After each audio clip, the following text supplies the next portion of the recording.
നമസ്കാരം. Raf talk ഫുട്ബോളിലേക്ക് ഏവർക്കും സ്വാഗതം. ക്രിസ്ത്യാനോ റൊണാൾഡോ പഴയ ആളല്ല. മാഞ്ചസ്റ്റർ യുണൈറ്റഡിൽ ആദ്യ സ്പെല്ലിൽ കളിച്ച പോലെയുള്ള കളിക്കാരനല്ല. ആളാകെ മാറിപ്പോയി ക്രിസ്ത്യാനോ എന്ന് പറയുന്നു റോബർട്ടോ മാർട്ടിനസ്. പോർച്ചുഗലിൻ്റെ കോച്ച് ക്രിസ്ത്യാനോ റൊണാൾഡോയെ കുറിച്ച് പറഞ്ഞിട്ടുള്ള വാക്കുകളിലേക്ക് പോവുകയാണ്. അദ്ദേഹം പറയുന്നു, ക്രിസ്ത്യാനോയുടെ എബിലിറ്റി, സ്വയം റീഇൻവെന്റ് ചെയ്യാനുള്ള എബിലിറ്റി, അത് അൺബിലീവബിൾ ആണ്.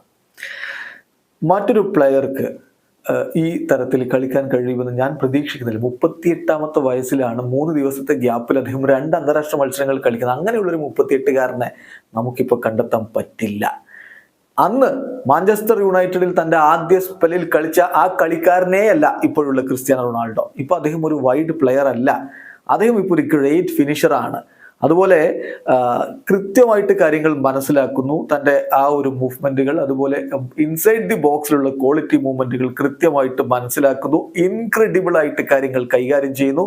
എതിരാളികൾക്ക് കൃത്യമായിട്ടുള്ള ത്രെട്ടായിട്ട് മാറുന്നു. ഇൻക്രെഡിബിൾ ആൻഡ് എക്സ്പീരിയൻസ്ഡ് ത്രെട്ടായിട്ട് അദ്ദേഹം ഇപ്പോൾ ബോക്സിൽ മാറുന്നു. അതാണ് ക്രിസ്ത്യാനോ. തീർച്ചയായിട്ടും സാഹചര്യങ്ങൾ മനസ്സിലാക്കി അതിനനുസരിച്ച് അഡാപ്റ്റഡ് ആയി അതിനനുസരിച്ച് തൻ്റെ കളിശൈലി മാറ്റിയ ക്രിസ്ത്യാനോയാണ് ഇപ്പോൾ ഉള്ളത് എന്ന കാര്യത്തിൽ തർക്കമില്ല. യുണൈറ്റഡിൽ അദ്ദേഹം കളിച്ചിരുന്ന വൈഡ് പ്ലെയർ ആയിട്ടാണ്, നമുക്കറിയാം. അത് ആദ്യ സ്പെല്ലിൽ. പിന്നീട് അദ്ദേഹം ഒരു ഫിനിഷറായിട്ട് മാറുന്നു. കൃത്യമായിട്ട് തൻ്റെ കളി സാഹചര്യങ്ങൾക്കനുസരിച്ച് അദ്ദേഹം പരുവപ്പെടുത്തിയെടുത്തു. അതാണ് വ്യത്യാസം. വീഡിയോ അവസാനിക്കുന്ന ഫുട്ബോൾ ലോകത്തെ കൂടുതൽ വിശേഷങ്ങളുമായി റാഫ് ടോക്സ് കൊണ്ടുവെത്താം.